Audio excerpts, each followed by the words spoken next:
Welcome back to another beautiful night for soccer at Eastern Stadium. Marshall Acosta, this is the best weather we've had for a game all year. This is beautiful, Josh. It's perfect. If only it was a first-team match. Couldn't be a first-team match, though, because we're joined by Lansing Common first-team fullback Max Crawford in the booth. Max, how you doing tonight? I'm feeling great. I'm excited to watch some soccer.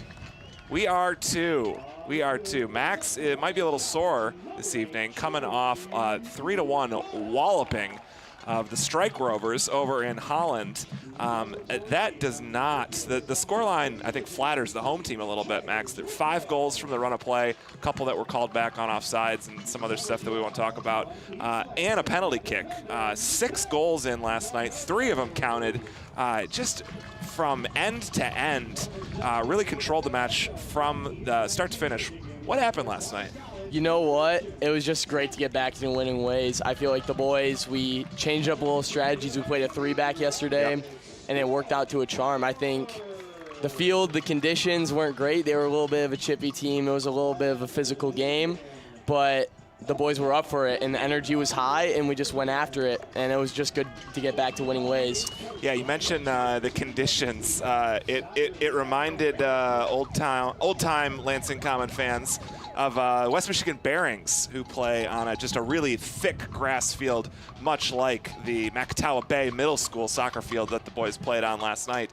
It looked like it did take 5 to 10 minutes to adjust to the conditions once the game got going, but once you guys adjusted, man, forget about it.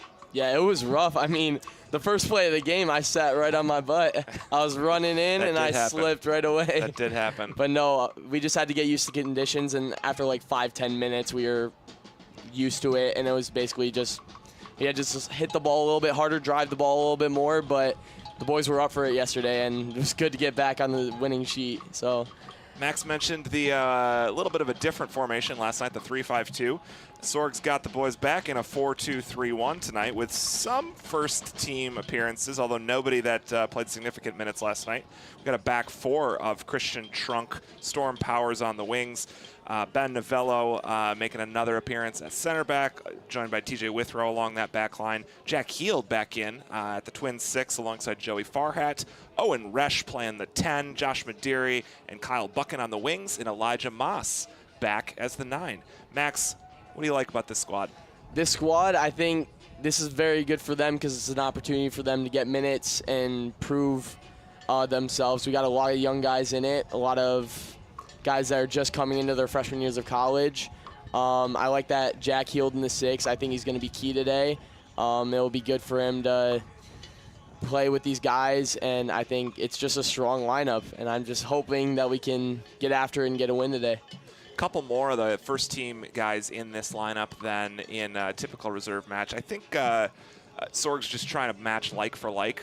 We know, having played a friendly against Troy already, this is not a strict reserve squad from Troy. They do have some guys that have gotten a lot of minutes in the Midwest Premier League this year.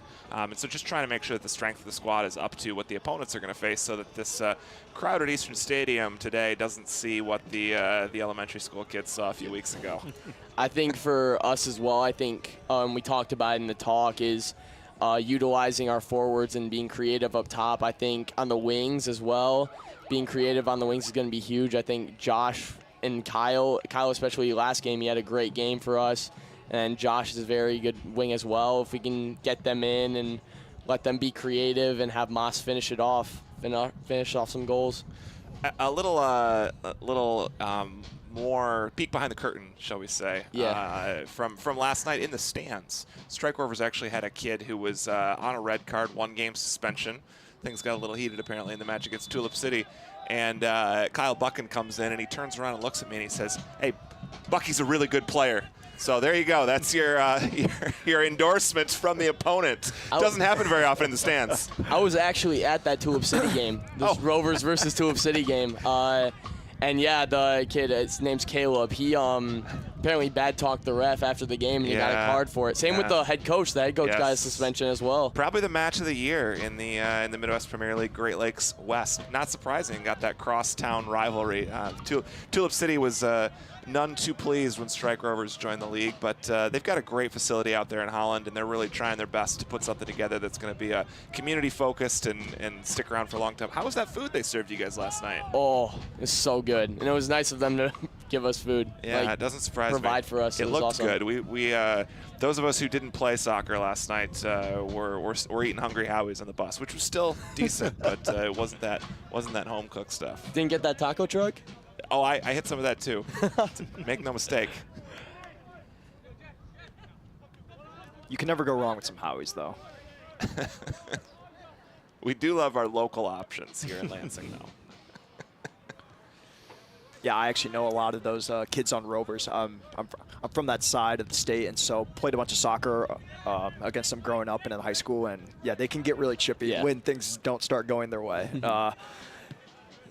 And especially on that Macatawa Bay field throughout the game, it can be. I played a ton of middle school soccer on that field. When it gets wet, it's just slippery. It's super slippery, and it's tough to handle. But obviously, you guys did a great job in adjusting overall. Yeah, that's a big thing as well. Is I think that team, like, they've played together for a very long time because a lot of them played club together. Yep. So you can tell like they're used to playing with each other as well. I think when we played them here, we could see that they're used to playing with each other, and they are a good team. And I remember last year they were kind of near the lower end of the table, and they really strengthened this year, and they got a lot better.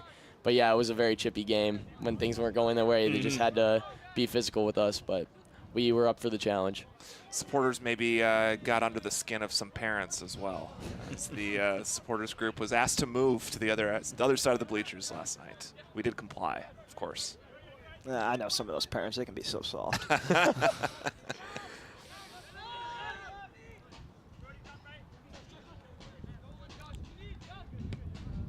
Go on, Buck. The ball, nice ball up to Bucky. Finish. Just a little bit over the bar. It's a great ball by Josh Maderi to spring him there on the right side. Great ball from Josh.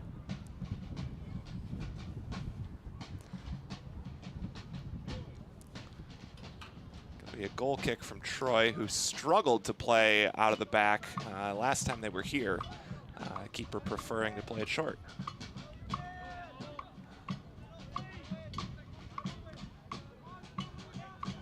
I'm going to guess that this Troy keeper is not their first team starter in the Great Lakes East, but you know what? I couldn't tell you for sure.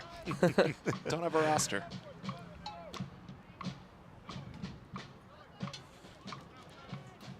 It's been a struggle to get the opposing team's roster this year. I know. I heard a couple names that were familiar to me from Instagram.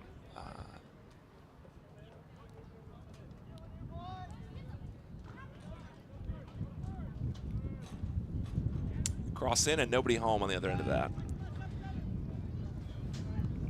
Boys are looking solid so far in these first couple minutes. It's been about 50-50 on possession, but yeah, I agree. Not been a lot of sloppy possession, careless play, and now Troy keeper's going to play it long, and they turn it over on the second ball. Good find. Nice touch by Owen Resch, taken off the ball, and that earns a whistle and a foul. And for you, obviously, being on the first team, you get to see these guys at practice. Yeah, they're grinding, they're playing hard. Just how cool is it to kind of see them play out on the field all together as they as they kind of have the same goal as you, is just to get better, progress over the summer, and kind of connect as a team overall. Yeah, that's the big thing. Just summer ball, it's about getting better and getting prepared for your college teams. And a lot of these guys, like in training every day, they give their best. Even there's moments in training, like when we usually go reserve team versus the first team, they create a couple of chances, they score some goals on us. Like the level here, like I feel like there's not like a set level. I think everyone is a solid player here, and in other reserve games as well, we've seen them play, and they've been very good and very organized and very good as a team and as a unit. But yeah, I really enjoy watching them play because it's a lot of energy as well on this team. So.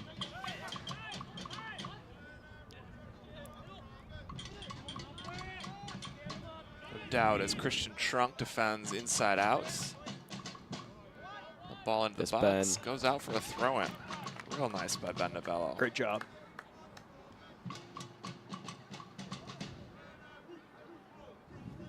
Yeah, Ben came in late, and he's been very solid since he came in. I mean, he played 90 minutes in our last home game as well. He's been very solid. I don't know where he goes to school, but I know he's a very solid player.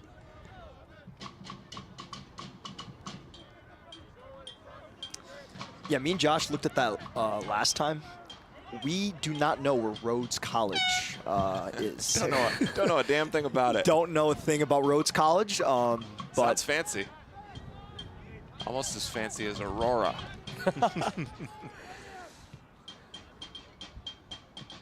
Nice ball out by Lincoln. Josh wins it.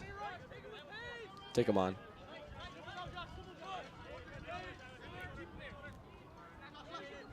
Looking for some help. Got it.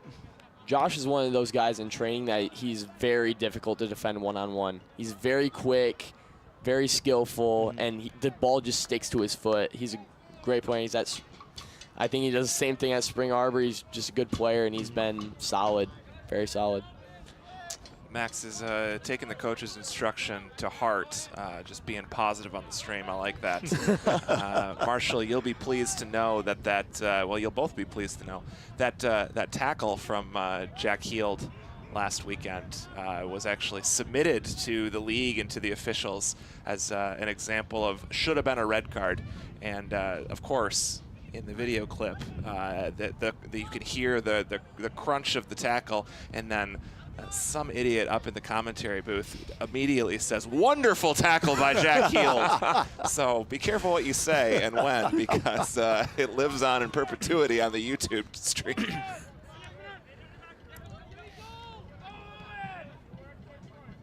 I mostly stand by that comment, by the way. How was Jack Heald to know that the other guy was going to hit the deck so hard and so quickly? Oh, boy. Oh, boy. Boy, as Novello will be playing keeper, and that ball will find the back of the net. Lincoln just a little bit indecisive there and then beat on the challenge. Unfortunate. It's one of those where... the Troy CR7 celebration once again.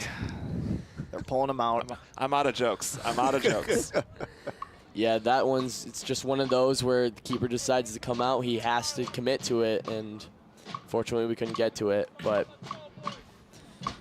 It was a really, really well done by 9, too, to hold up his run. Just timed it perfectly, so he was onside.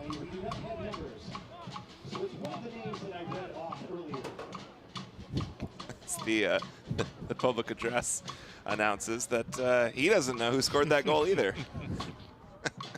Can we get a roster, Troy? So apparently they've got a roster over 2 doors down, but it doesn't have numbers on it. So we just have a collection of names. We know that he's a starter, so there's a 1 in 10 chance of getting it right.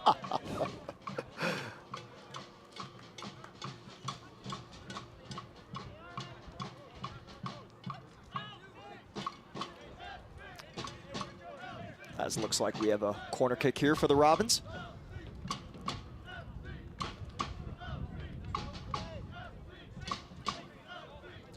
Jack Heald standing over this ball. It's going to go short. Christian Trunk. Oh, as that ball somehow got to the middle of the box. Finds its way on the opposing end. Unlucky. Keeper will make the save. Bucky did well to chase it down there and put it back in.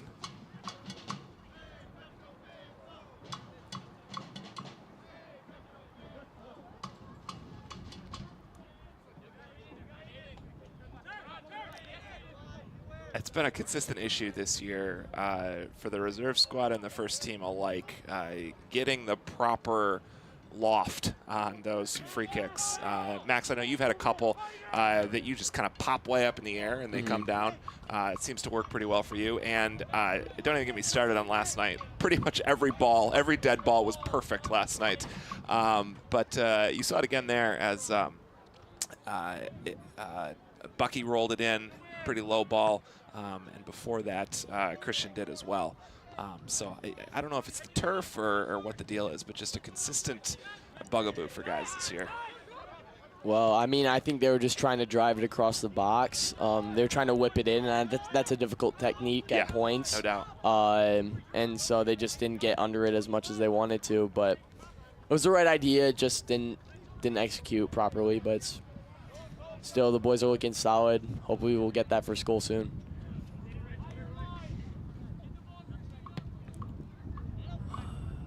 Just a little bit too much distance on that. Rolls back to the keeper.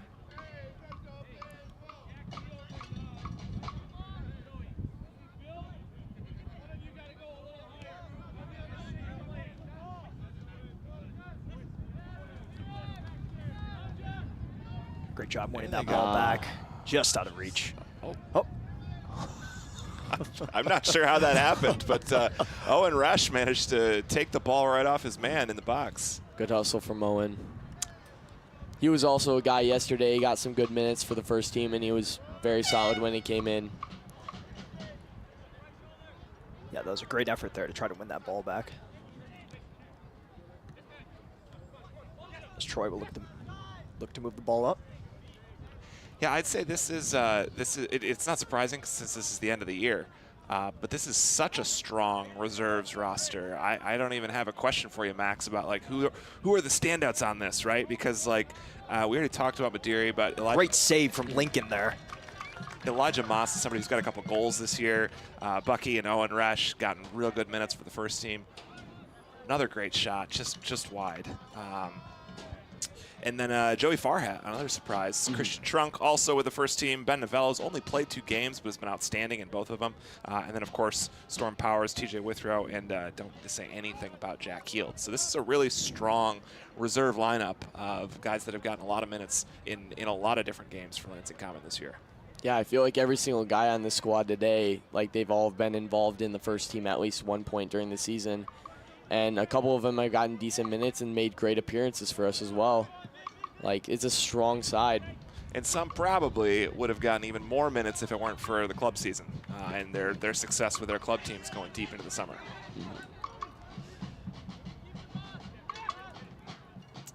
Eli finds some space over to Jack Heald. Sees Joey Farhat. Dribbles right through a couple men. Showing off a little finesse there. No kidding. That is Joey Farhat will be tending the Aquinas College in the fall of 2024.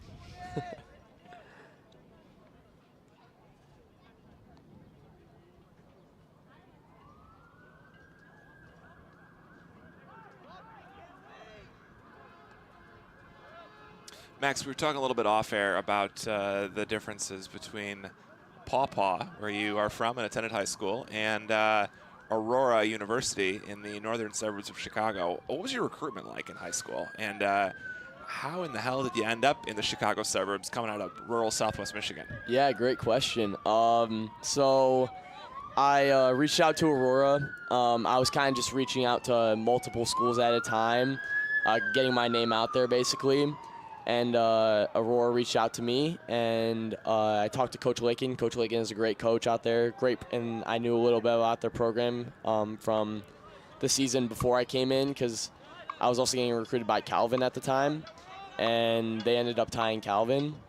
And so I decided to go out for a visit, and I enjoyed it out there. My mom went to school near the Chicagoland area, so that kind of also influenced my decision. And I don't regret it at all. I've loved every second I've been there. We have a great squad, and our coach said next year he really thinks it's going to be our year. We're bringing a lot of great recruits in, bringing in a couple transfers as well. I'm just excited for the future there as well. But you said off air you guys are pretty much the classier conference. Is that right? Yeah, our conference it's 14 teams, and for soccer there's like 3 teams that really contend for the title every year. It's us, MSOE, who is also they were top 5 in the region, as well as us. This past season, they're a solid team, and then Dominican, who unfortunately knocked us out of the conference tournament, so we unfortunately didn't get to go to the national tournament last year, but we have high hopes for next season, and we hopefully will go on to win the double, win regular season conference and the conference tournament, and hopefully make a run in the national tournament as well. So which program is better, Aurora soccer or Aurora football? That is a great question. Aurora football is a powerhouse for football. We have I don't know if you know Don Beebe. He's NFL player. He's our head coach. He was a former NFL player, and we just get a lot of great recruits because of that. But no, you could look on their schedule and look at their results. I think they scored 100 points in a game last year. They're ridiculous. The soccer team didn't do that. Where's the defense in that game? No. But no, the football team is ridiculously good. And the athletic program in general at Aurora is pretty great. I would say the conference it's a decent conference, but for most sports, we're winning championships for multiple sports. So we've gotten the All Sports Award for both men's and women's, the All Sports Conference Award, which goes to the best athletic program in the conference for the past, I think, 3 years. And yeah, our athletic program is great. We have great leadership out there, great coaching staff, great athletic director, everything. So we have high hopes, very high hopes for the future there. Great job by Bucky. Looked like he earned a corner, but the refs are not having it as they're going to say it's a goal kick, and Troy will look to play this one short again. Now, do we have any Chicago-based NIL deals yet or no? I haven't really been looking at the NIL deals yet. My first year was, sorry, the horn, but. That's why they do it.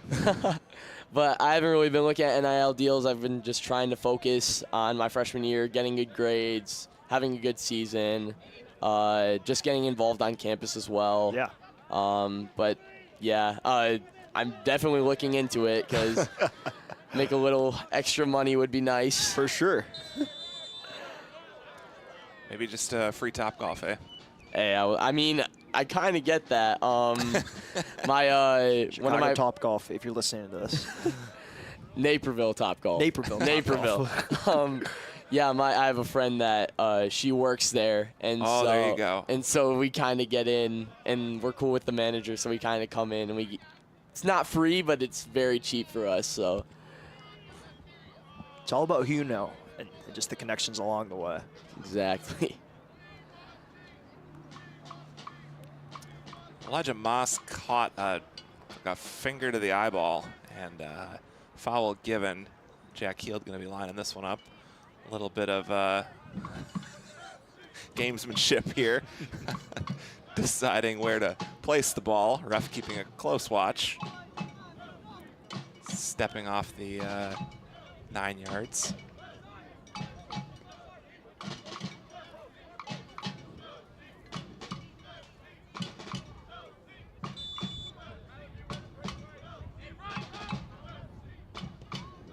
Good ball. Oh, it's a great ball. Jack, just a little bit too far as the keeper came out.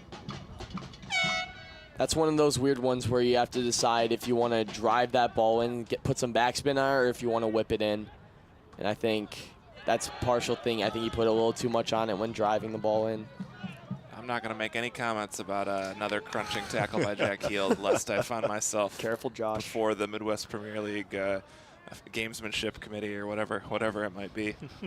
Oh boy, takedown there, just outside the box. Good work by Moss to get in that position and draw a foul. This is another tricky location for a free kick.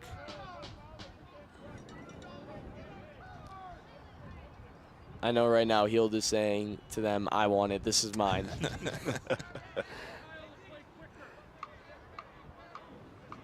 I wouldn't mind Bucky on this either. Little left foot as well, yeah. Yeah, the in-swinger. So many things can happen when you in-swing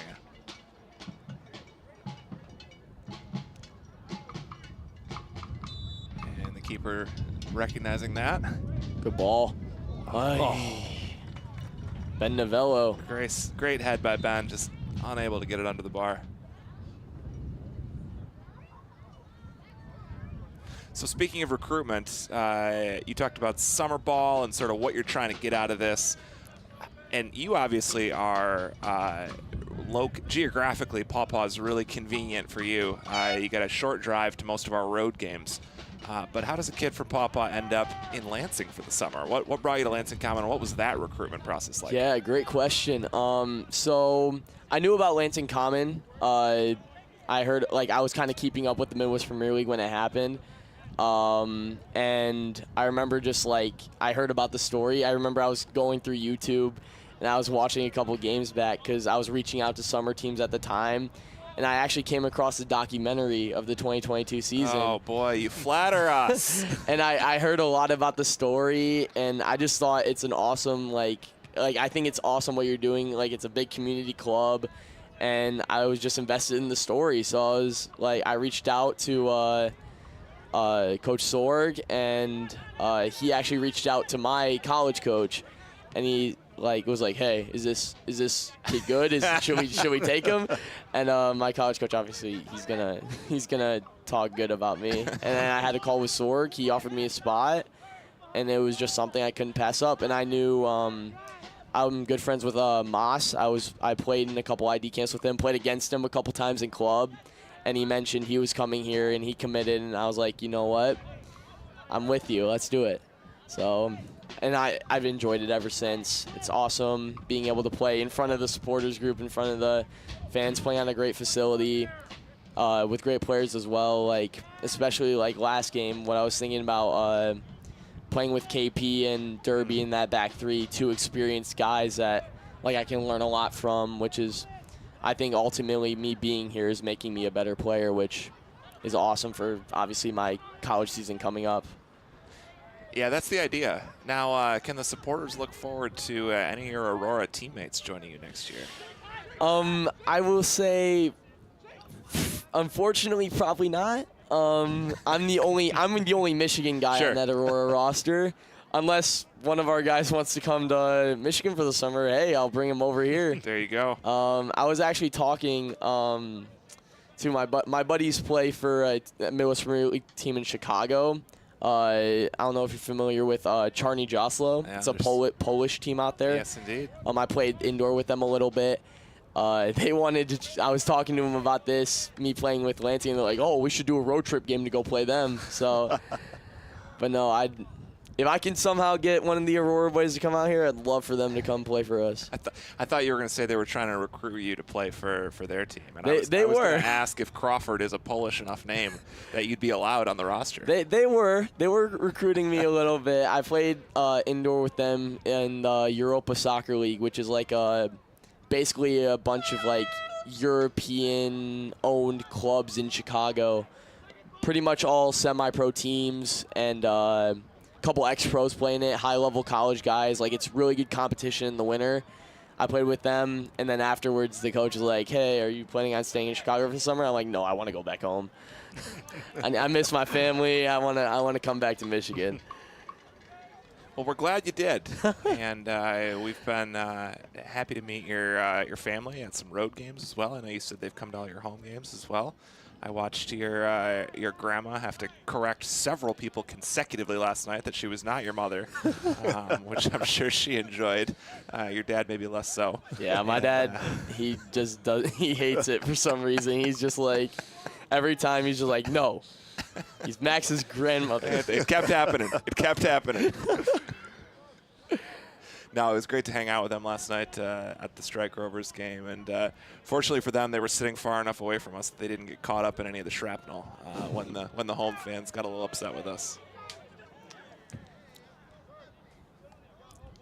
So obviously you came into a new team, new faces. You didn't know a lot of people besides Moss. Kind of what's the biggest thing that you've had to navigate throughout trying to connect with new teammates? And how much would you say you guys have grown together since you guys kind of met each other and during week one? Team chemistry is one of the biggest things on the field. Having team chemistry is huge. And obviously for summer ball, it's kind of hard to come in right away and play with one another because obviously you don't play with these guys often. It's kind of a new setup. But we just kind of got used to how we played with each other in training. And right away I was just trying to just connect with other players and get to know them and get to know their playing styles as well, and it's helped me on the pitch and helped us all on the pitch kind of adapt to one another's playing styles.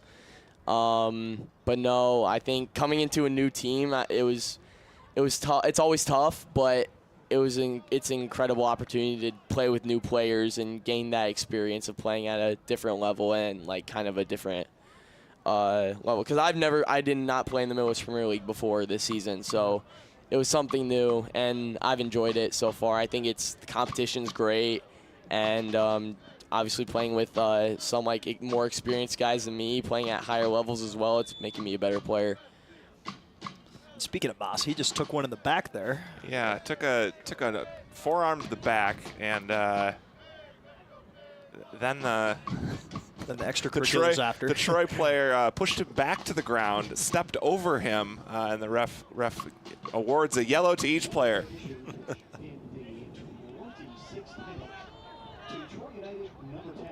Great pressure by Eli and his buddy Owen Resch up there.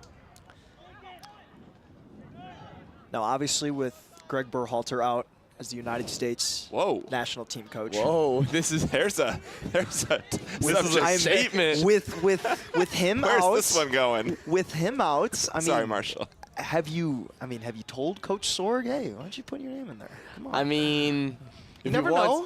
You never know. I mean, it would be a raise. Can confirm. Definitely would be a Sorg raise. does not make $2.2 million. I mean, the only unfortunate thing is we probably wouldn't get him for next season, which is unfortunate. But yeah, I mean, he could put his name in the hat, try to get up to that level. I mean, hopefully we can make it past the group stage of the Copa America. The World Cup coming up. But yeah, I was thinking about it. I really wanted Jesse Marsh to come in and take that job, but obviously he took the job with Canada, which was unfortunate. But yeah, we got to find a new coach, because I think for the national team right now, we have a great squad. We have a very good squad, and we just got to figure out what we got to do, because during the Copa America, they didn't look like the team we saw in the friendlies or the qualifiers. It's just something we got to figure out.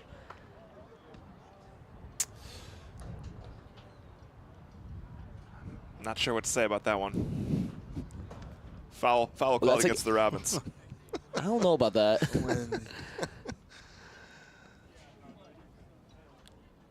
When Owen was taken to the ground. Okay. All right. He's pulling him down as well.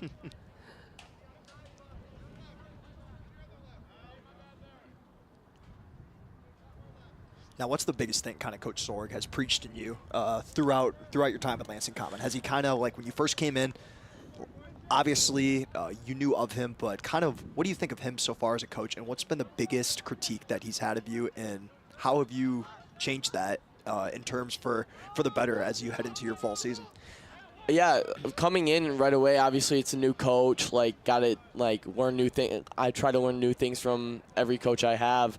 And I have learned a lot from Sorg and the entire coaching staff. Obviously, Coach Derby working with our defense as well. I think one big critique I've been given is my positioning. Sometimes I'm an outside back that likes to get forward a lot, so there's moments where I fall out of position and stuff, and they've kind of helped me with that. And during games, you can hear Sorg sometimes Max, tuck in, because I'm trying to get up the field. But no, I have learned a lot from this coaching staff, and that's what I'm here for. I'm here to learn. I'm here to become a better player, develop into a better player. And this season I definitely stepped my game up. One thing viewers might not know about Max, again, some off-screen conversations, is that often, certainly more often earlier in the season, on the far side of the field, anytime we were going forward, he was going to be called upon to take that throw.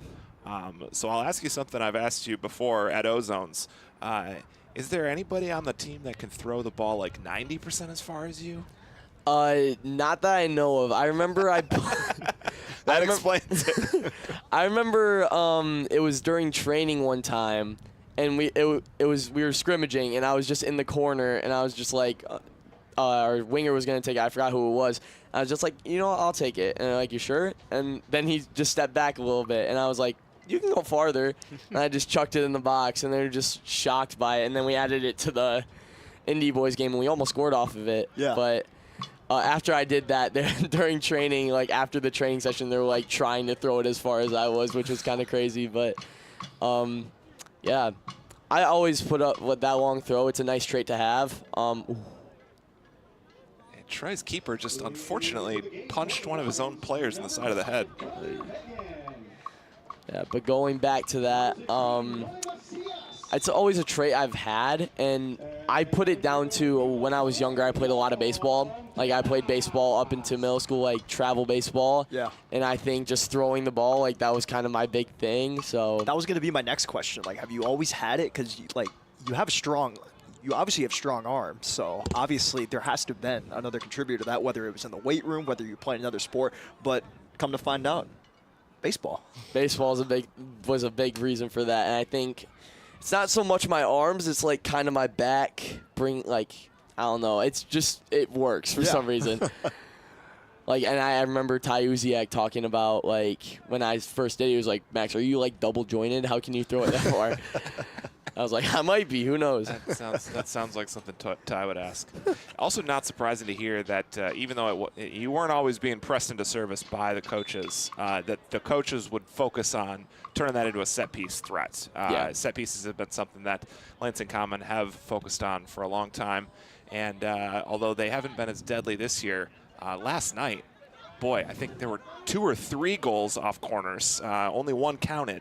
KP should have had a hat trick. Yes, sir. Yes, sir. And he had an absolute golazo straight out of FIFA 24 from the top corner there, just over his head with his back to goal. Never seen anything like it, except in the video game, of course. Now, growing up, obviously you said you played baseball. Was it always soccer, or did you lean towards other sports? Kind of how did you get into the position to where you knew that you wanted to play college soccer? I pretty much played like every sport when I was growing up. It was basically when I was younger, my parents would just sign me up for stuff and I would do it. Kind of trying to find that passion for which sport. Like I played soccer, baseball, basketball, football. But no, I just grew to a liking for soccer, and it came, like, in my opinion, the reason why that happened is my dad was a big athlete in high school, and he was mainly a basketball guy, basketball and baseball, and I enjoyed playing those sports as well. I played basketball all the way up till like my junior year of high school, and then senior year I decided to do something different, did the musical instead. But there you go. But so my dad was a big athlete, and my mom was actually a dancer and a choreographer, so she was good with her feet, like ballet and stuff like that, doing stuff like that. So I think that's kind of where it came across. But no, I enjoyed playing all sports. But no, I kind of just drew to soccer. And there was a moment, like going back to the baseball situation, I played travel baseball, and I had to drop travel baseball because soccer was getting so busy. Yeah. Foul in a super dangerous area, and the cards are coming out now as a yellow's given for that challenge. Great work by Owen to draw that foul as well, driving at the Hagen. defense, making it difficult for them. Yeah, and as we travel baseball, I mean, I played it all throughout high school and throughout 2 years that I played in college. But yeah, your summers are just taken up. It's every weekend from as soon as high school ball gets out or as soon as college ball gets done, it's immediately you're just back on the grind. And it's the same season. Like, it's for travel baseball and soccer, it's the same season because travel soccer, at that age, it's year-round basically. So it was kind of becoming to a point where I had to make a decision, and I decided on soccer. And as much as I loved baseball and it was a great sport, I'm glad I chose soccer because I enjoy playing soccer a little bit more. For sure. And I've had great success with it, I would say, at least. Yeah. Owen Rush stepping up to this one. Oh, it's a great save by that keeper. Now, were you a pitcher, or what was the spot in baseball? It wasn't a stereotype. My dad was the coach, so I was shortstop. I'm not trying to fall into that stereotype. But coach's kid. Oh no, but I played a little. No, I played middle infield. I was shortstop, second base. I pitched a little bit, Center field, like if they need me in the outfield, I'd play center field. Yeah. I was a little shorter and like the short, quick one in the outfield, so they like to put me out there. But Versatile. anywhere in the middle of the field, I was pretty much there, which is unlike me in soccer. I'm usually on the wing. Max, I know football coaches will often look for multi-sport athletes. Was that something that came up a lot in your college recruiting experience, or comes up a lot anymore, or is it not something that is stressed as much in soccer? It's like not. They kind of look at it like, and even for colleges as well. Not even if you're trying to play a college sport, like they'll look at that in like application and stuff. But my coach at Aurora really likes multi-sport athletes because I think it also builds character and it shows a lot about the person coming in. Like for high school, I played basketball, soccer, and I played 1 year of golf. And he just enjoyed that, and I was also involved in other stuff. Obviously, I mentioned the musical, doing that in high school. He just likes people that are involved in like their community and their school, and just doing like good things with their lives. Yeah, you see that kind of as a recurring theme with coaches now. Some of them don't want their guys or their players that they're recruiting to come in. They don't want them just playing one sport. They want to play multiple sports, whether it's a basketball player that is coming in to play basketball and maybe their coach wants them to do track or baseball or football, just something to where it kind of ties into that coordination for that sport kind of, yeah, especially. As we've been talking here the last 10 minutes, it really seems like the field is tilted in favor of the Robins. This, again, the scoreline not really flattering the performance, but other than that goal, which was really in a lot of ways a little fluky, this has really been, it's starting to tilt into a more one-sided affair, and Lansing Common unlucky to not have an equalizer quite yet. I think the boys have been solid. I think we've created a majority of the chances.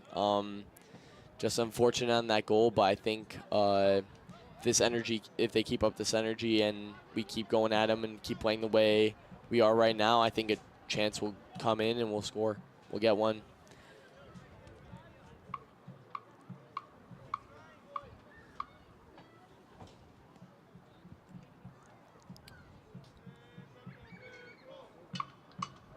As we will have a goal kick. Another short one. Another short one. I was just about to say, don't expect this one to go too far, folks. Several Mondays ago at 11 a.m., I remember having a good time with that. So I'm guessing this is the same guy. Carter on the ball. Oh, man. Fortunate. That was a game we had over 1,000 school children screaming and yelling. That was an awesome atmosphere. That was really cool. I got to play a little bit in that game as well, so that was fun. And a goal for Elijah in that one. I think he got 2 in that game. Mm-hmm. Did he? So he was very good that game, yeah. Yeah, he had the first goal of the game.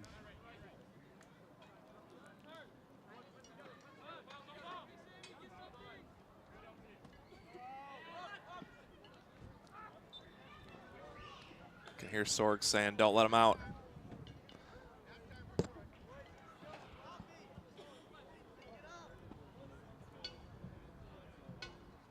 And now can hear the Troy players saying, pick it up.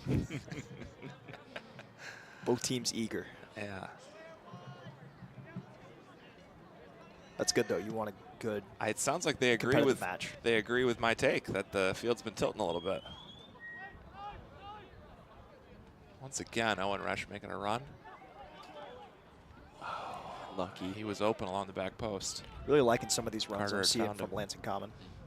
Yeah, I think this, if you get the personnel right, the formation and the way that the guys are arranged, obviously you're always trying to create triangles. But even if a guy's out of position, if he is in that sort of shape, in a place that makes sense, able to work with the guys. And as we've said before, a lot of guys here who've played a lot growing up, either in school or in club. Obviously, a lot of club guys on this squad today. So great to see. And I think for those guys as well, like the younger guys, coming off of their club seasons and coming into playing with Lansing Common this year, it's good for them, obviously, because it's kind of giving them an introduction to the college game as well, because obviously most of these guys are college guys, and the young guys have really brought a different kind of energy to the team as well. Like, they always come in, they give their best, and they're always like at the most energetic on the team. And one of my examples is Owen Resch and Rourke Watterson. They're both full of energy all the time on the field, and it kind of influences everyone else. Great work by Ben Novello there, holding off that run.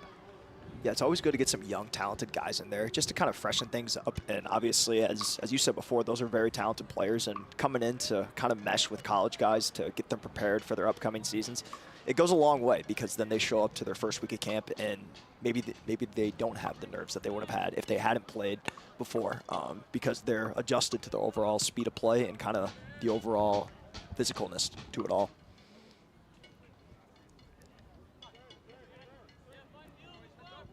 Ball thrown in quickly. I was going to say, that was a quick throw in. Maderi looking for a 1-2. It's not there. Noe now on the ball. Over to Jack Heald.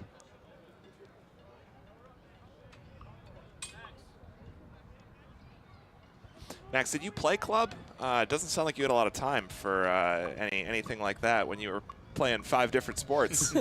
Well, I kind of dropped like a lot of sports in middle school, like around that time. So mainly in high school, I just played basketball and soccer.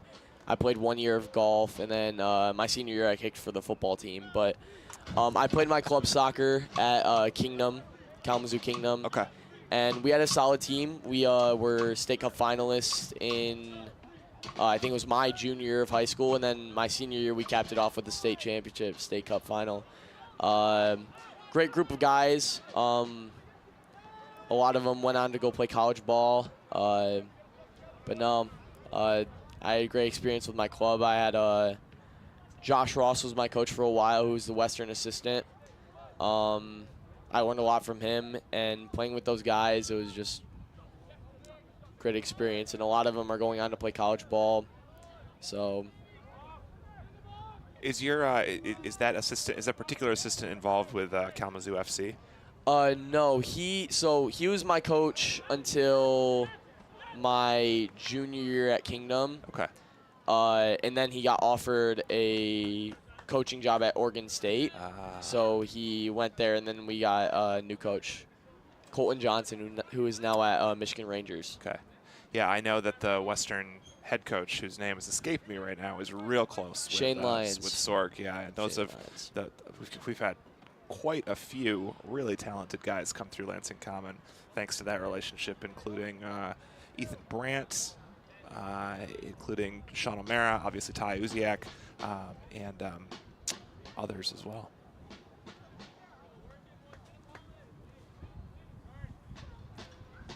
And those guys from that Western background, they've been really good for a lot of the players here. They've been great leaders to the team, and their experience has really helped us out on the field, and they're just there always providing insight and feedback to everyone, helping us out, making us better players, giving us that knowledge.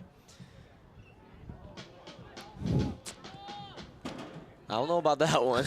That was the refs didn't seem to know about it either. They just didn't want to talk about it. I feel like every time there's a foul in the box, it's kind of hard to call it, because I don't know. Sometimes it can be controversial, but I think it wasn't a hard tackle, so I think that's why they didn't call it. But yeah, number 16 made that a no-doubter last night, though, on Jack Voigt. Yeah. So Max, you touched a little bit on this, but I'm really curious, especially coming from a smaller school and then keeping it up in college.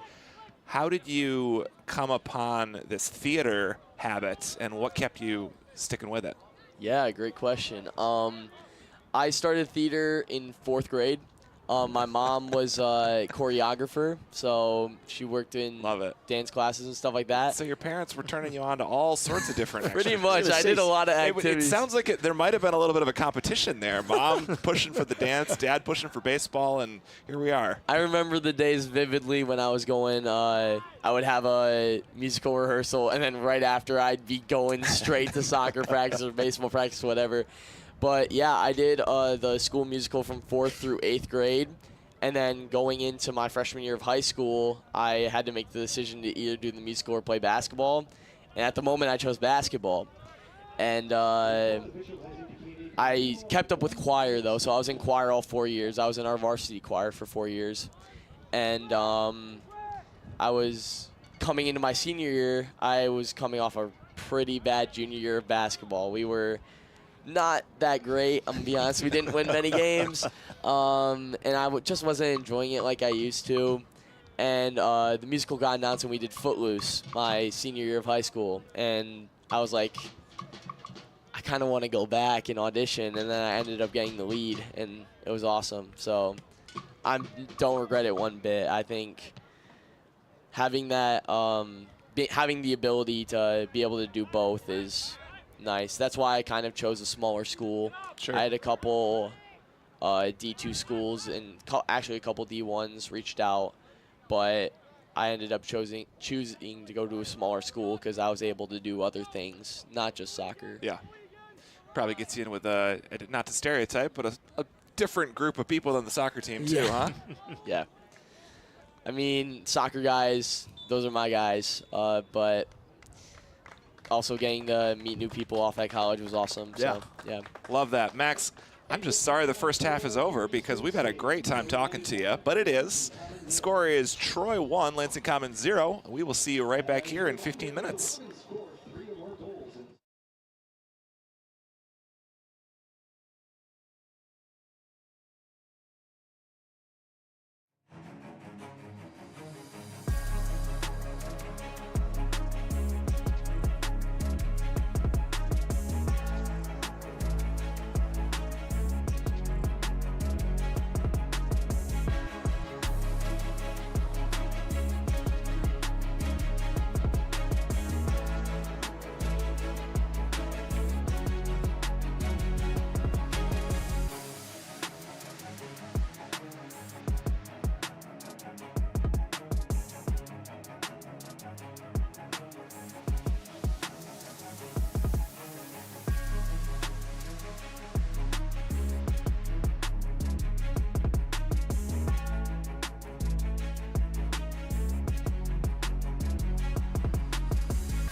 And we are back for the second half from Eastern Stadium. It is Troy United 1, Lansing Common 0 in this friendly match. There was 45 minutes of soccer that was played underneath our 45 minutes of conversation with Max Crawford, who I believe is over in the supporters group for the second half. Marshall, what can you tell the people about the soccer that we watched in the first half? Yeah, I felt that that Lansing Common kind of got their footing in the right ground, just in terms of their passing. They had many chances kind of offensively that they just weren't able to capitalize on, but it was kind of a fluky goal that Troy had gotten a little bit. But yeah, I really liked what I saw so far, and it just seems like they're all on the same page. They're making the runs that some of the passes are just out of reach, but I'm liking some of the balls that are being played in. I'm feeling a couple goals for them in this half. We welcome Ross Anderson back to the booth, assistant coach at the University of Olivet. Ross, you got anything to add to what Marshall shared? Yeah, I think they've done really well. I think they're just lacking creating those final opportunities. I think they defended really well. Troy haven't had too many opportunities beyond the goals. They've done a pretty good job for a young team. You mentioned off air that a few of these Troy players are also Olivet players or Olivet commits. Yeah, there's 3 of them. I think 2 of them are out there right. No, 3. Yeah, 2 of them are out there right now. One got hurt in the first half, but yeah, number 21, number 6 in midfield. So one of them actually plays most of their first team. So yeah, it's been good. I think we've got 5 Olivet players in the 2 teams. So it's been good. Good to watch a lot of guys play together or against each other. Yeah, I'm sure that's fun as a college coach to come up to these summer league games and see guys getting competitive action in this kind of setting, this kind of environment, with maybe more fans than you get for a lot of MIAA games. Huh? Well, I think as well, there's a little bit more for them when they're playing against their teammates. Yeah. You know, they want to prove a point against each other. But yeah, no, it's been a good experience for a lot of these guys getting to play this summer. Not too many changes to the 11 for Lansing Common, as Lincoln Homolka is still behind the sticks. Dom was doing some warm-ups in halftime. I wouldn't be surprised if we saw him today. But it seems like Coach Sorg thought the same as us, that things were working really well in that first half, and why change what's working, although you can be sure that there will be some subs in the second half. I actually think they might have switched to keeper. Sammy. It looks like You are right. Lazaro. I hate to correct you, Josh. No, he turned around and I saw the 0. 0 for Lazaro. Out of the University of Finlay. We can still hope for some Dom Edwards later in the second half.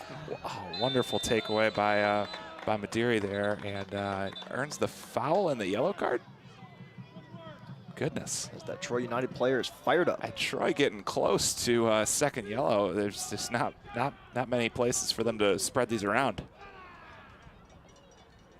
Hopefully the ref's keeping track, because we got no way to do that up here. Scott didn't add to the graphics package the thoroughly unhelpful Copa America, where they show the accumulation of yellows across the entire squad for a match. Not something that we're gonna. Unfortunately, we did have to test drive the 10-man graphics package recently here on our broadcast. Oh boy, I thought that was it. That ball just. Jack Heald rolled it by the keeper and unfortunately out of bounds for a goal kick.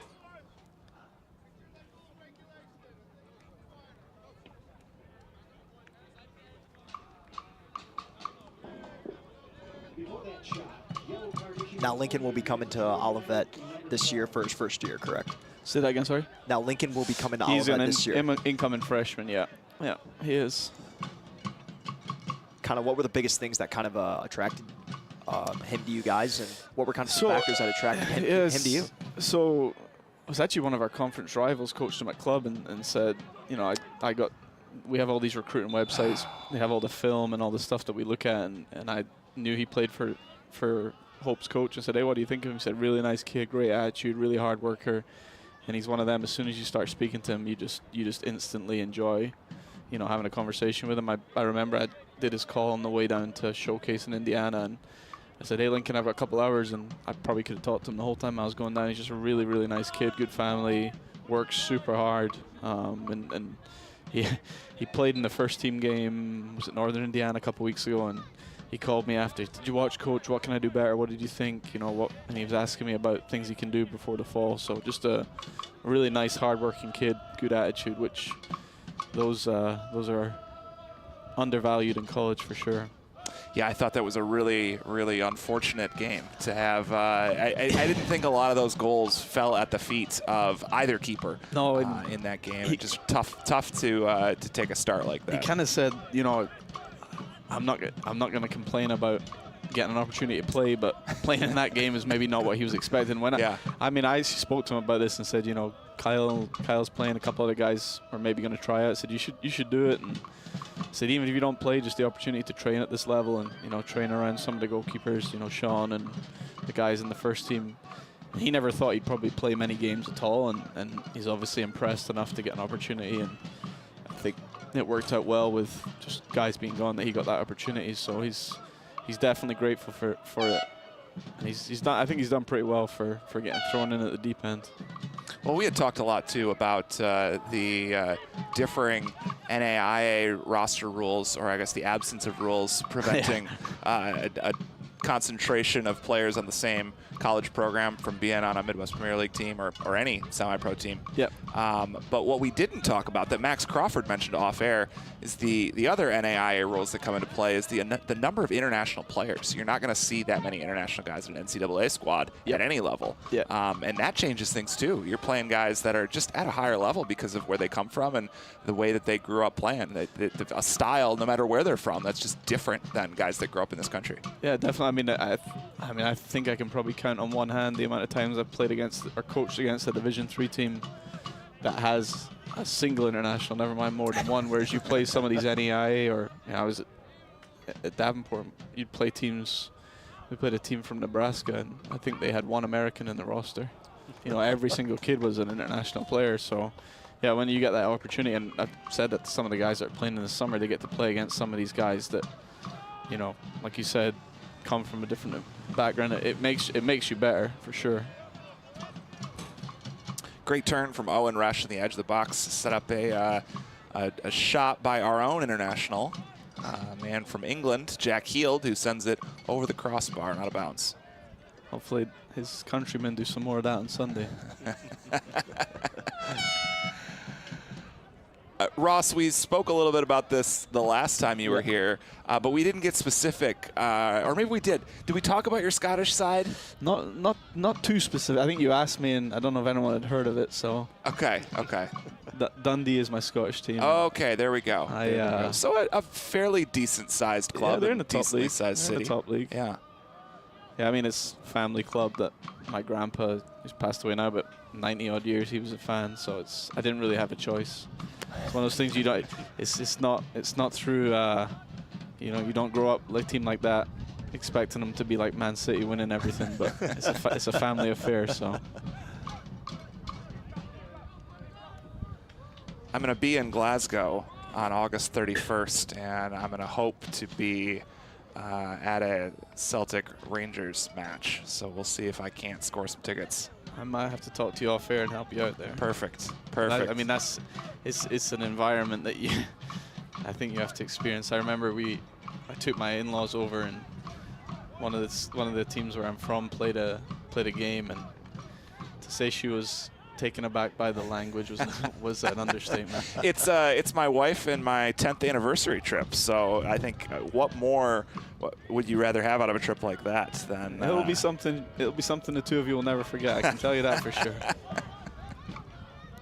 And we were looking for I've never been to Glasgow, so I've been all over Scotland, but never to its largest city, and so I was wondering what we were going to do that day, and I could think of nothing better. It's a great way to fill time.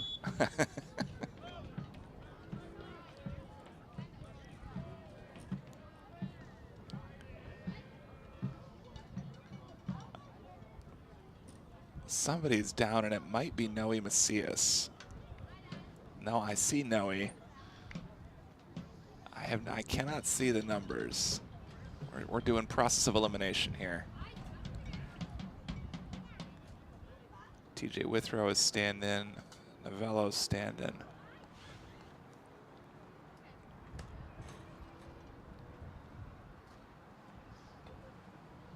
Might be Joey Farhat. He's one I don't see out there standing up.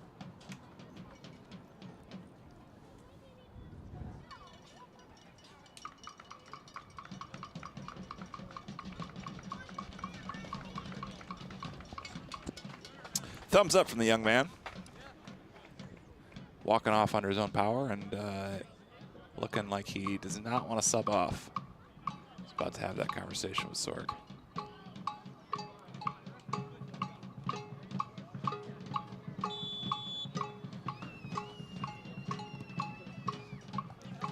Joey Farhat's on the bench getting loose as it's Josh Maderi who is banged up but coming right back into the game.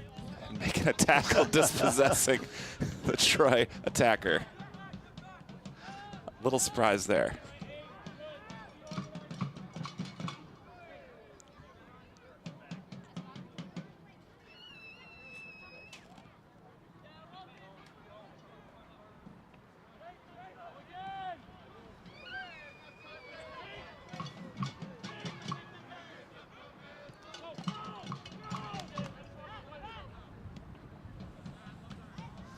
It's interesting, when I was sitting down in the stand in the first half and Sorg was screaming about pressing them. I think that might be one of the first times they've done it effectively in the second half and cause a turnover. Yeah, they've really been effective in this game at keeping the ball bottled up when Troy has possession, not allowing them to effectively play out of the back.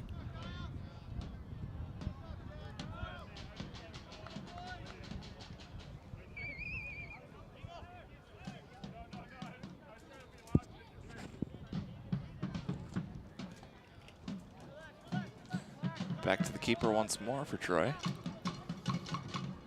And he is going to go long now. Unlucky. That's a rare sighting. Yeah. Well, he was inaccurate, so.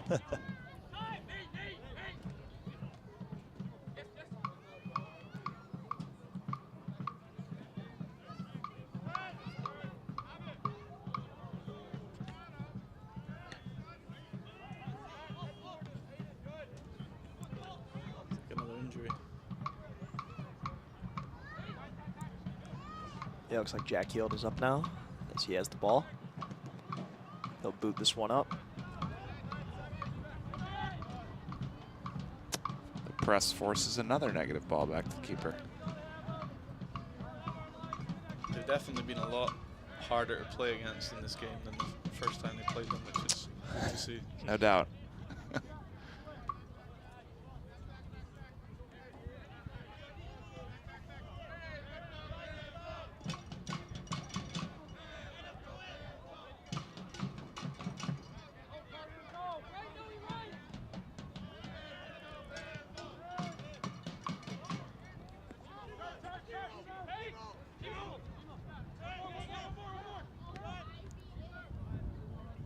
As that ball will be a little misplayed. Lansing Common will take over. The attempted through ball that just went through the keeper. Carter Hagan comes all the way back for it. Great ball up ahead for Owen Rush, who's on it. He's got targets in the box. Well handled by the defense in a scary position. Wonderful touch there. Once again by Carter Hagan. Can't quite tell if the formation was switched up at all at halftime or if Carter's doing what he needs to do to be effective. Jack Heald now on top of the formation, pressuring the keeper. It does look to me like they've changed something. Ben Novello definitely looks like he's playing a little wider than he was in the first half. Yeah, and Sammy Contreras there was out of his typical winger spot towards the top.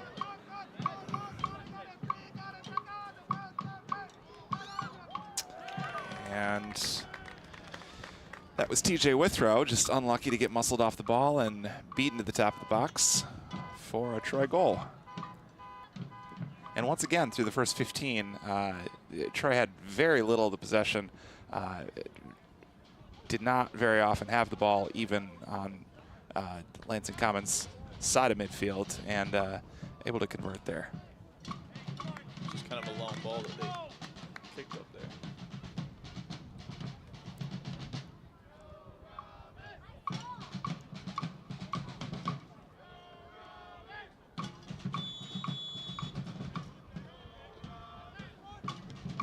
Jack Heald back in his traditional midfield position. It's for the long ball, finds the target, and once again, Lansing Common on the ball. Carter unlucky with the pass. Jack Heald wins this one and gets into a little bit of an armbar, the defender. Dribbles through him. Just looks like some of these passes are just a little bit out of reach for our guys.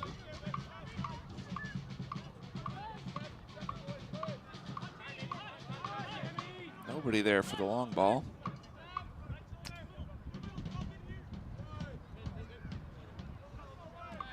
And I'm not really sure what Troy's trying to do offensively, doing a lot of walking. Yeah, it seems like they're just spreading the ball out, just kind of taking their time. The most success they've had is when they play it really direct, really long. Yeah.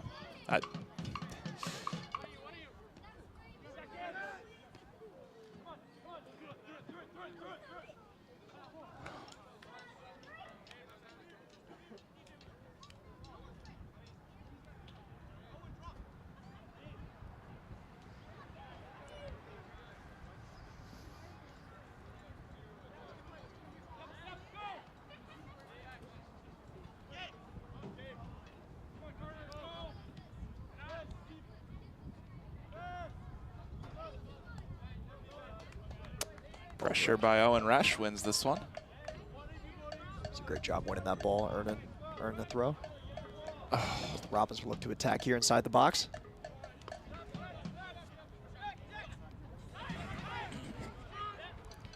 As they just weren't able to capitalize.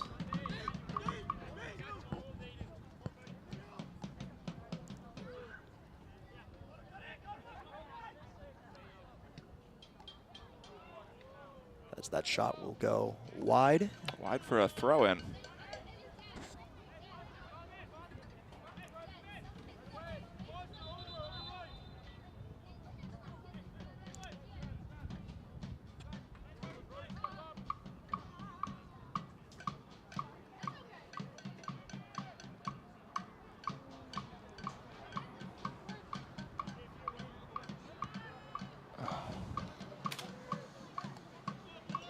As that ball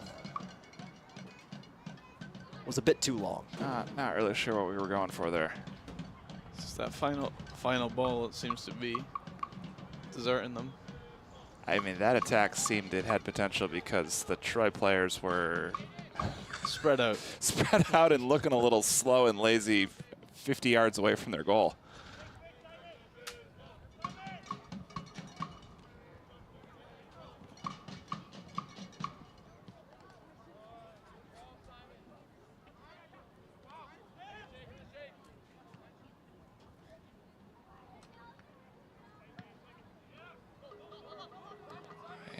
That's not going to get anybody because everybody was offside.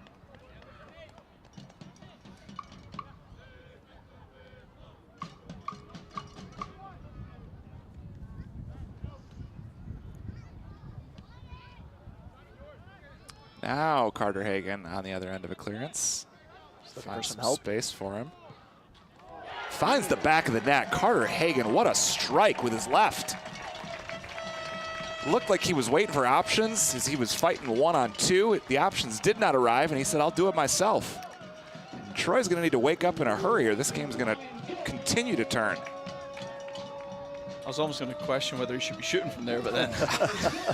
That is not a lot of space from that angle, and he found it. And you heard us all sort of take a breath like we couldn't believe it found the back of the net, but it did. And it found the back of the net with authority. You could hear it, the ball strike the nylons all the way up here. As I just mentioned before that, I said he was looking for some help, but clearly he had other ideas. That's a great save by Lincoln there. Troy comes back in a hurry. Lincoln left alone to deal with it and does.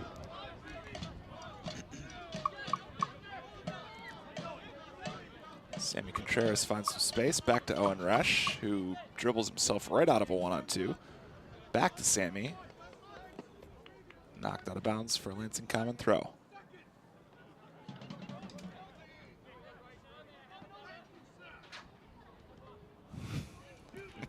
Too cute by half there by young Owen. I love the attempt of a back heel, and I love even more that it didn't result in a turnover. Hearing himself a throw-in. Now he coming over for the easy throw. Actually coached Owen when he was a kid. He did the same thing when he was a kid as he does now. It's just the way he plays. As they're saying, that'll be a corner kick for Lansing Common. As it looks like Carter Hagan was just going to let that ball go out of bounds. He knew. Owen Resch now standing over this one. Being encouraged by his keeper, Lazaro.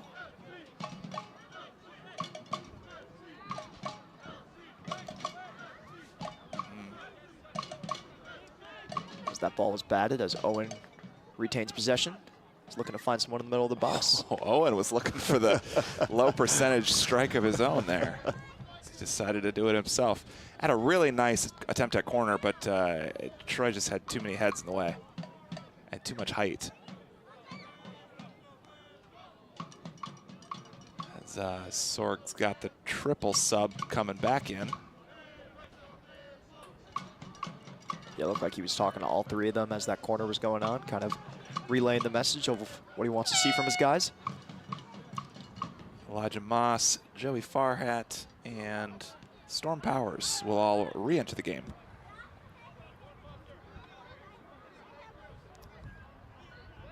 As Troy was looking to attack, but the Robbins defense says not today.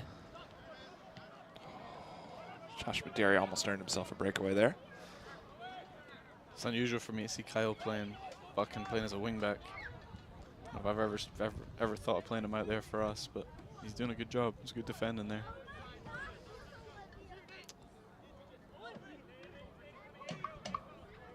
As Owen Resch has the ball. Again earns a throw.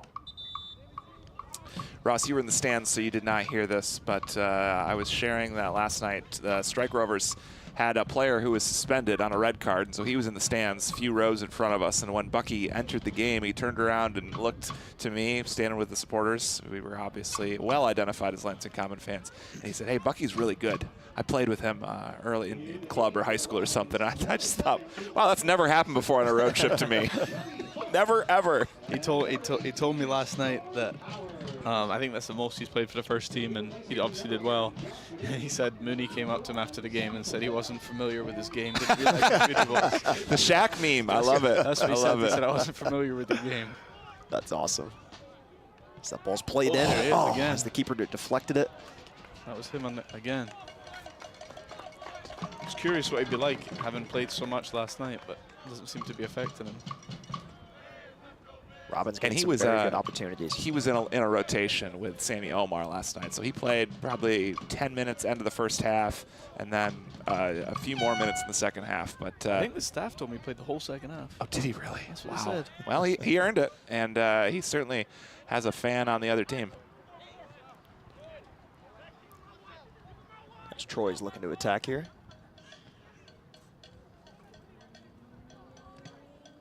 That ball's deflected. Listen, Ross, I hit the taco truck at halftime, so my memory's a little hazy in the second. I'm not judging you, don't worry. I just know because he said it was the most he's played all season in the first team. I was fully in fan mode last night. Quite right. As the Troy keeper came way out of the box to boot that one in the stands. Carter Hagan will throw it in. Elijah Moss dancing a little bit, finds Carter. Carter looking for options in the box and finds 4 Troy defenders who cannot get a good clearance out. Back to Noe. Over to TJ Withrow. I think you might be getting your wish there, Josh. Looks like Dom Edwards is getting his There we jersey go. Carter Hagan shot on goal. That one will just soar over. Dom is a good keeper, but I got to betray my bias here, which is that every time we post about Dom on social media, Instagram goes crazy. He's got a lot of friends and a lot of fans out there, as he's an East Lansing product, continuing that pipeline for Lansing Common in our 4th full year of operations. And no, just love to see the local connection, and love to see a kid with a lot of fans. Played against us 2 years ago at Adrian when he was there, and yeah, we have a few guys that are friends with him. As Carter Hagan was looking to do some footwork there, and He's that been one really dangerous in the second half. Carter Hagan. Been really dangerous, and been moved out of the 9 position that he was playing a good chunk of that first half in. Might have unlocked something there. Looked like a foul to me, but the offside flag goes up, and Troy thought it was a foul on Troy as well as they started to protest before realizing what the hand up was for. As Troy preps a triple sub of their own.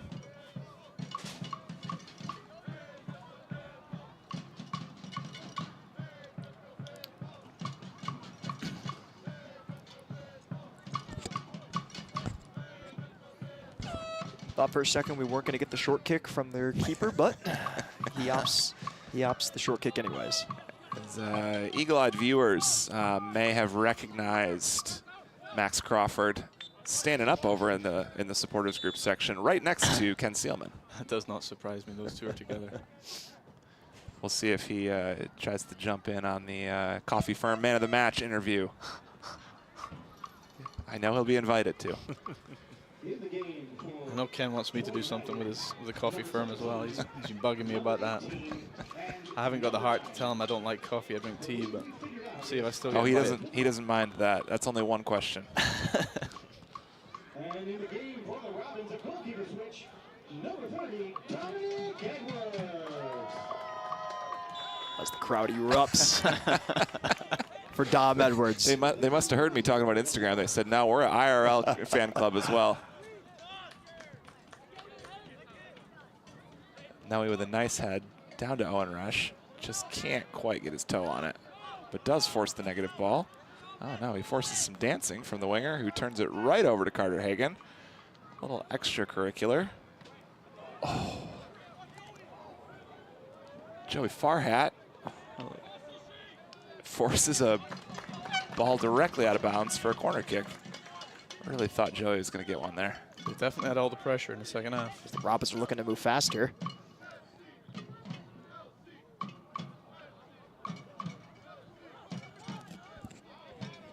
Wonderful tackle by Elijah. Not sure if I'm still allowed to say that, but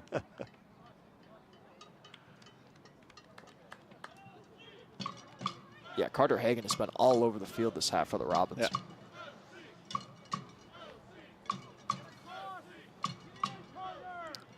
They've also been creating quite a bit of danger off of that short corner.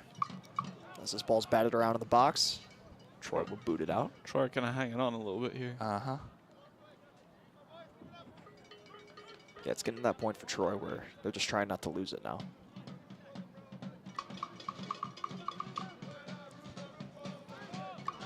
As that ball was played over. Oh. Owen Rush thought he was going to have one there, and we did too. It felt like that ball was in the air for about 5 years. Man, Jack healed over this one. Another corner kick for Lansing. Into the box. And it felt like that was looking for Kevin Payne's head, and not that much height on this reserve side. Oh, as TJ Withrow. Not going to get away with that one. The yellow card comes out. As he'll opt for the personal foul there.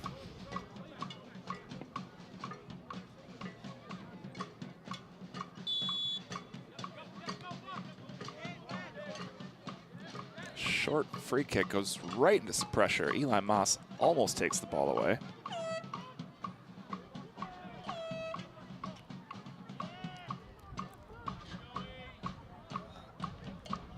Dom will come out Dom there. with his first save. Almost coughs it up, gets back on it. But the crowd loves it. That's all that Listen, matters. all that matters is the result.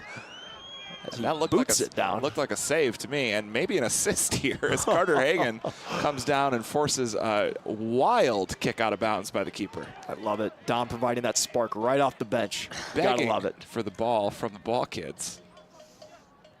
Eli Moss finds a little bit of room into the center. Nobody there but the keeper. Robin's doing a good job of playing a lot of balls towards the middle from that right side. Just keeping the pressure up.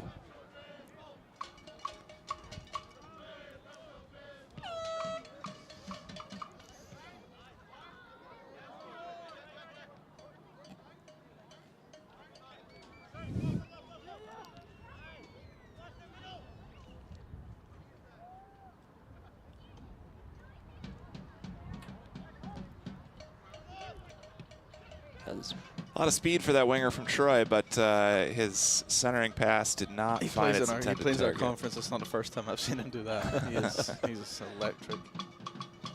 Just a bolt of speed Oh, as he looks to attack here once again. punished us with the pass that time.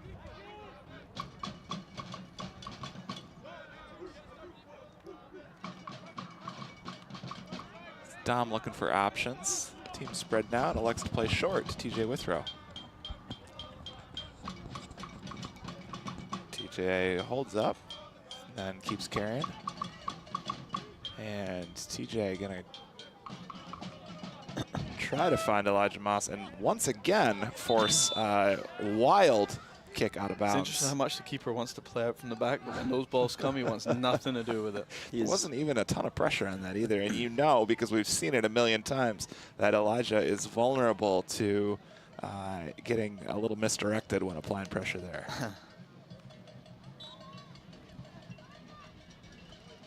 As Owen Rush will look to throw this in.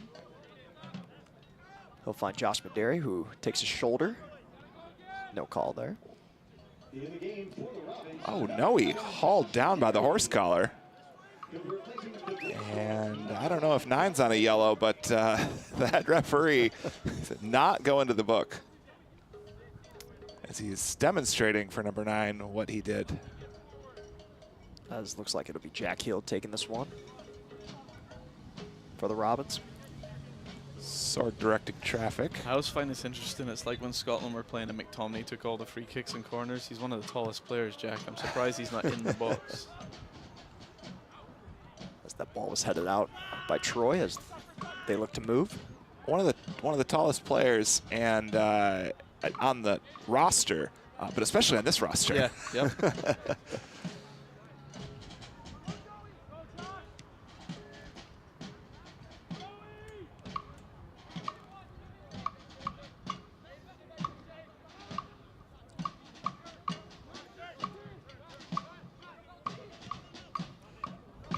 Great ball. Yeah, and great couple of runs as the defense is a little bit on their back foot here.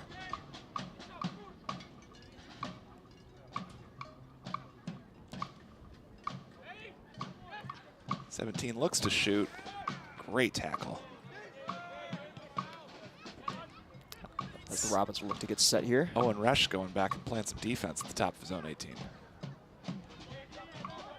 And Some Olivet on Olivet crime there. that was Bucky getting hauled down unsuccessfully once, and then the second time he did successfully get hauled down. As TJ Withrow will play this out from back. It'll be deflected up in the air.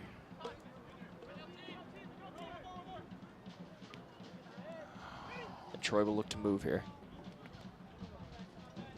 As Ben Novello does a great job. Such a good run back. Great And defending. the head ref saw the same thing we did, which was the last ball was off the Troy attacker's foot, and that's a Dom Edwards goal kick in the 80th minute. You gotta love Dom.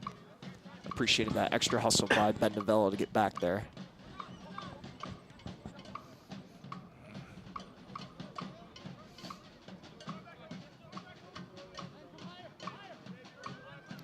As Kyle Buchan will look to move in space.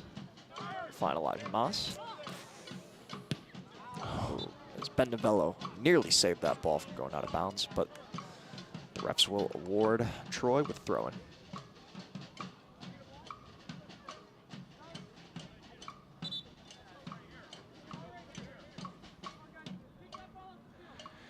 Troy looking to bleed clock a little bit. As we have a little miscommunication. They appear to have forgotten how to throw the ball in.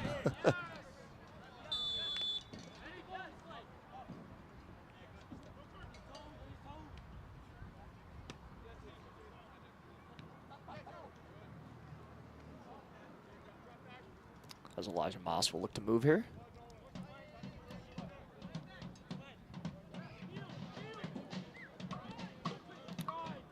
Jack Heald with tons of space. As Owen Rush has the ball, he'll play it off to Ben Novello. Novello will play it towards the middle. As that ball will find the back of the net. What a finish by Elijah Moss. Oh my goodness. That was beautiful display of passing there. I passed it into the back of the net in midair. Ben Novello making a beautiful run up the right side, playing the ball out of his center back position. And I was just going to say, Ross, you had mentioned that hopefully this doesn't go like the last time you were up here, which was a 2-1 defeat. It's been 2-1 in favor of Troy for a while. This feels nothing like that first team game against Strike Rovers. This is a reserve side that is in command of the ball, that is crisp with their passes, not making the silly mistakes that we've seen Lansing Common make earlier in the season, giving the ball away. They have just been moving the ball better than a top of the table first team for Troy that has given the East Division teams a run for their money in this summer season. I'd say in the first half it was pretty even, I thought, overall. But I mean, apart from the one breakaway chance, a couple of chances they had, and they literally were breakaways. It's been 70%, 75% at Common on the ball, so it's been good to see that they're not just playing well, but dominating the game. Yeah, no doubt. Definitely looks like they switched the formation from the first half. I don't know how much that played into it, but they definitely are on top of the game. Should have asked Max Crawford to be our sideline correspondent after the locker room. It definitely looks like it's three at the back, with Novello now playing more on the right than he was in the first half. As the Robins will win this ball back with ease. Owen Rush moves towards the goal, as that will earns a corner. Some of the entire Troy bench thought he was offsides, and I did too. The AR disagreed and kept her flag down. That was our freshman that made that tackle, I'm pleased to say. So he's at least one of them that's not walking around out there. It's good to see. Yeah, within these last 20 minutes or so, it just feels like Troy is more playing not to lose than to win. This ball will soar up. When you think a handful of these Common players played last night, you know. Yeah. And they look like they're the ones that have got all the energy and fresh and ready to go.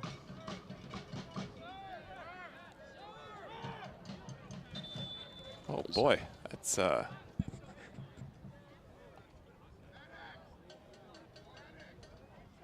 we have a player down for Troy.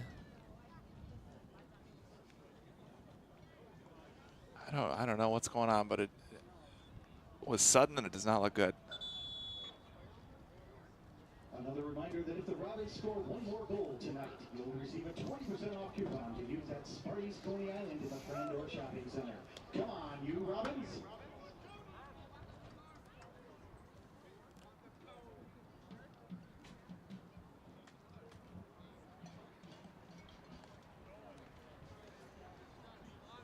Back on his feet. And moving under his own power.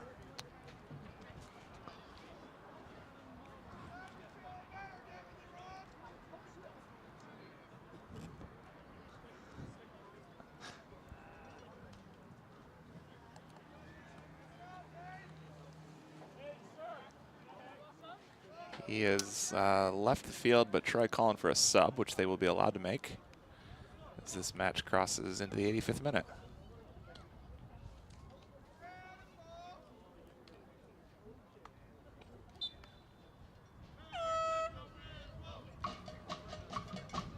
Troy's keeper will throw it out to his left side.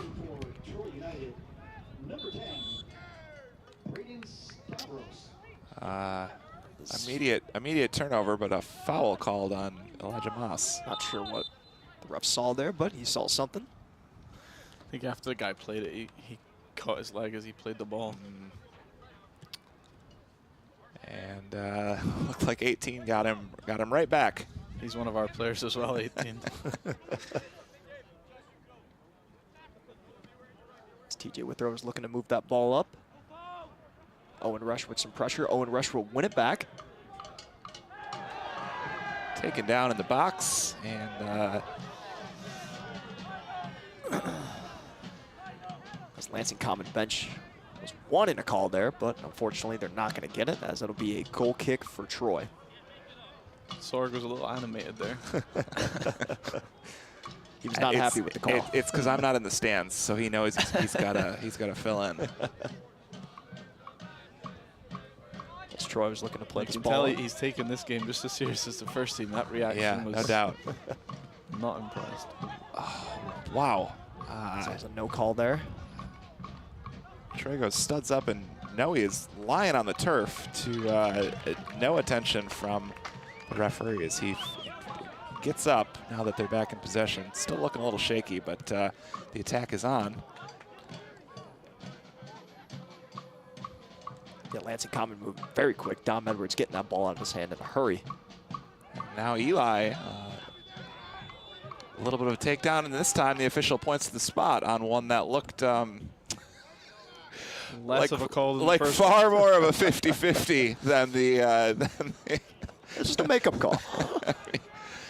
It is interesting because I was thinking that, you know, thinking of saying that a lot of times these refs are a lot more accommodating of a shoulder-to-shoulder tackle, even if it is really violent. That just looked like Elijah losing his footing, but it looks like certainly the official knew that he got the last one wrong and immediately made it right. He sold that a little bit more than the previous. There you go.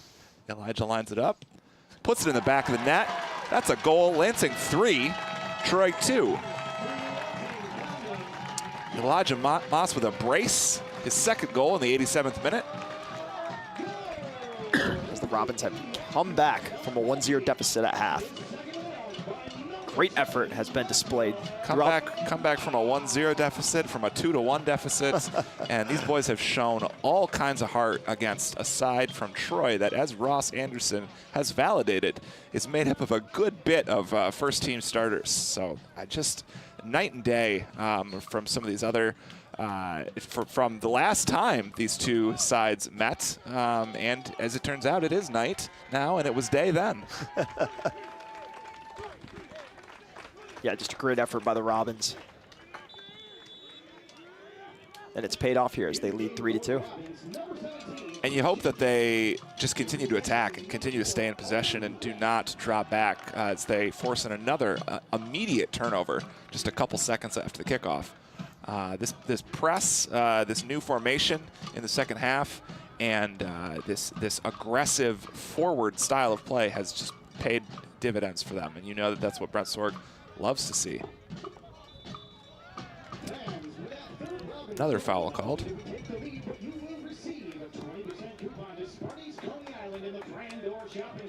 And the PA announcing that if you're not here, sorry about that, without attending tonight's game, you are not eligible for the 20% off at Sparty's Coney Island that third goal just earned us. Congratulations to everybody in the booth tonight. And shout out Sparty's. We love that partnership. We love a creative sponsorship. As we Bucky continuing to fight in the 89th minute.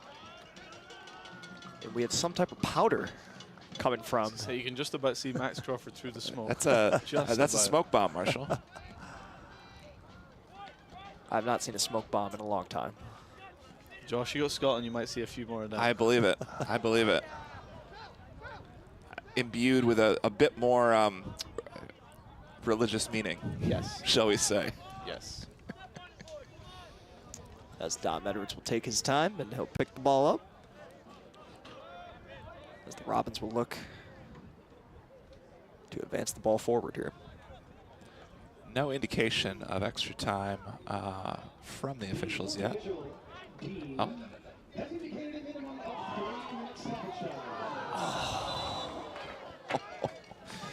That was off the football crossbar, so out of bounds for a goal kick. As we were listening intently for stoppage time, and Josh Madiri found himself one-on-one with the keeper. Just couldn't quite lift it into the back of the net.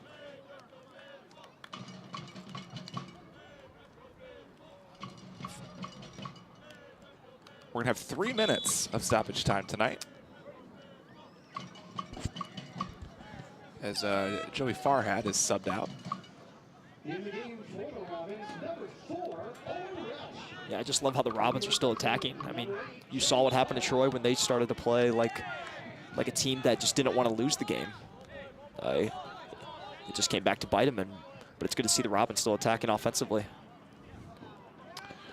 Troy accusing Lansing Common of time wasting as their teammate was lying on his back on the turf. It's ironic that Troy were doing that for a lot of the second half. Indeed. Now they're complaining Indeed. about it. And you know, time wasting by booting the ball far away is difficult to do when there's ball kids in every corner of the stadium.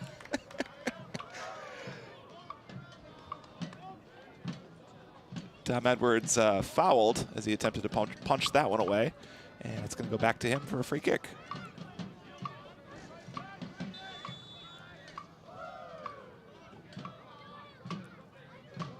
And this, in every way, this could not have been more unlike the first team performance last night. But 3 points is 3 points.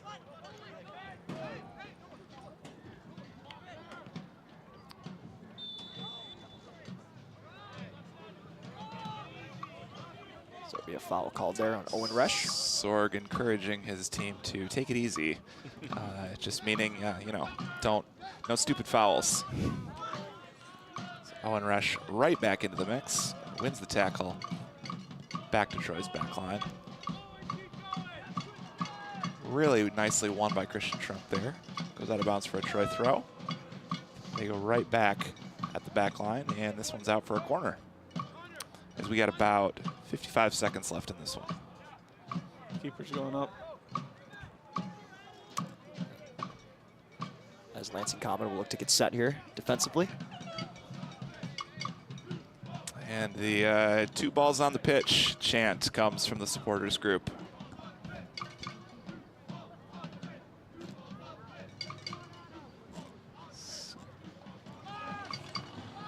Troy's managed to burn about 30 seconds on this corner. And the officials do not like what they see in the box. Asking Troy's forward to please stop shielding Dom Edwards. You can't do that, son. I knew which player that was before it even happened. He's in our conference. I knew that was. You know, last night I didn't need to see the number. Last night they let it play out and then disallowed a Lansing Common goal, accusing Jack Voigt of shielding the keeper. As this ball will be played in for Troy. Very tall and headed back across the 6 and turned over.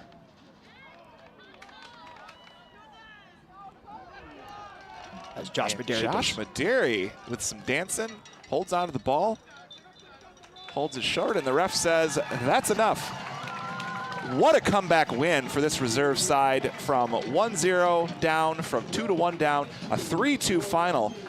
We're going to be right back here on Sunday at 4 p.m. So choose to spend the second half of the Euros final with us here at Eastern Stadium for the final home match of the game. It'll be Lansing Facts Day, so maybe come out to Eastern Stadium. Either way, we will see you here at 4 o'clock for the matchup against Tulip City. I'm Josh Pugh for Marshall Acosta. Ross Anderson, thanks so much for spending the second half with us. Have a great night, folks.